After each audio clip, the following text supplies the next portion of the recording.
कपड़े धोने वाली बहू। शादी के पहले से ही विभा को कपड़े धोने का बड़ा शौक था। कभी नल के नीचे तो कभी तालाब के पास। अरे मेरी नीली वाली लुंगी नहीं दिख रही है।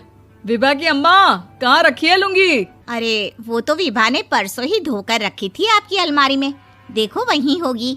वो ना मैंने आज धो दी, मुझे लगा कि गंदी हो गई होगी। अरे कैसे गंदी हो गई थी? उसे तो मैंने पहना भी नहीं। हे भगवान, इस लड़की के कपड़े धोने की आदत से परेशान हो गया हूँ मैं। जितना तो घर में राशन नहीं आता, उससे कहीं ज्यादा डिटर्जेंट पाउडर का खर्चा है। इसकी शादी करवा दो, शादी। जाए अपने घर में ही करे काम, फिर चाहे घर के कपड़े धोने हो या पूरे गांव के। हाँ ठीक बोल रही हो, देखता हूँ मैं कोई लड़का। वो दिन भी आ जाता है जब विभा को देखने लड़के वाले आ जाते हैं। लड़की मुझे अच्छी लगी। होने वाली सास कहती है, बेटी अगर कुछ पूछना है तो पूछ लो। वैसे तो हमारी लड़की बहुत ही शर्मीली है, जो बोल दो वो मान लेती है, इसे क्या पूछना होगा। अरे कैसी बात कर रही हो माँ, मुझे इन लोगों के घर रहना है, सवाल तो कई है। हाँ हाँ बेटा, पूछ लो ना, क्या पूछना है। आप लोगों के घर कपड़े कौन धोता है? सास का मुंह बन जाता है। देखो, अगर तुम ये कहना चाहती हो कि तुम्हें कपड़े धोने नहीं आते तो सुन लो, कपड़े मैं ही धोती हूँ, लेकिन तुम्हारे आ जाने के बाद मैं रुमाल तक नहीं धोऊंगी। अरे चुप रहना भाग्यवान, बहू बेचारी घर आई नहीं, उसे डराना शुरू कर दिया। वो क्या है ना बिटिया, अभी तक तो ये कल्लू की माँ ही धोती थी, लेकिन अब तुम्हारे पापा तो दहेज में वॉशिंग मशीन देंगे ही। तभी विभा की माँ बोल पड़ती है, सवाल भी पूछा तो क्या। वैसे भाई साहब, मशीन की तो फिर भी कपड़े धोने की कैपेसिटी होती है। मतलब जो बिटिया दे रहे हैं ना विभा, इसे कपड़े धोने का बहुत शौक है। ये आप लोगों के क्या, आस पड़ोस गांव मोहल्ले सबके कपड़े धो दे और उफ तक ना करे। बाहर देखा नहीं आपने कितने कपड़े सूख रहे हैं? सब हमारी बिटिया ने ही तो धोए हैं। बस भी करो ना माँ, शर्म आ रही इतनी तारीफ सुनकर। और तो और एक दाग निकाल कर दिखाओ तो मान जाओ। हाँ अच्छा, माफ करना बेटा, मैंने गलत समझा। हमें तो रिश्ता बहुत पसंद है। और ऐसे जुड़ जाता है रिश्ता कपड़े धोने का शौक रखने वाली विभा का। उसकी शादी हो जाती है कोयला फैक्ट्री में काम करने वाले कल्लू के साथ। शादी के बाद अचानक विभा चिल्लाती हुई सास के पास आती है। सासू माँ, अरे सासू माँ कहाँ है आप? ये तो धोखा है, धोखा दिया आप लोगों ने मुझे। इसे ससुर के चक्कर के बारे में पता चल गया। अरे तो उसमें तुझे क्यों धोखा मिला है? अरे नल में पानी नहीं आता, कपड़े कैसे कब धुलेंगे? अच्छा, तू पानी नहीं आ रहा उसकी बात कर रही है। तो आपने क्या सोचा? कुछ नहीं। अच्छा, तेरी माँ ने कहा था कि कपड़े धोने का शौक है तुझे, याद आया मुझे। शौक बोलकर कपड़े धोने वाले मेरे जुनून को कम ना आके सासू माँ, कपड़ा धोना मेरा गुरूर है।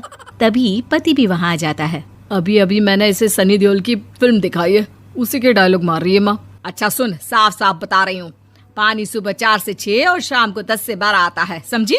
विभा टाइमिंग सुनकर हैरान हो जाती है। ये क्या भूतों का मोहल्ला है?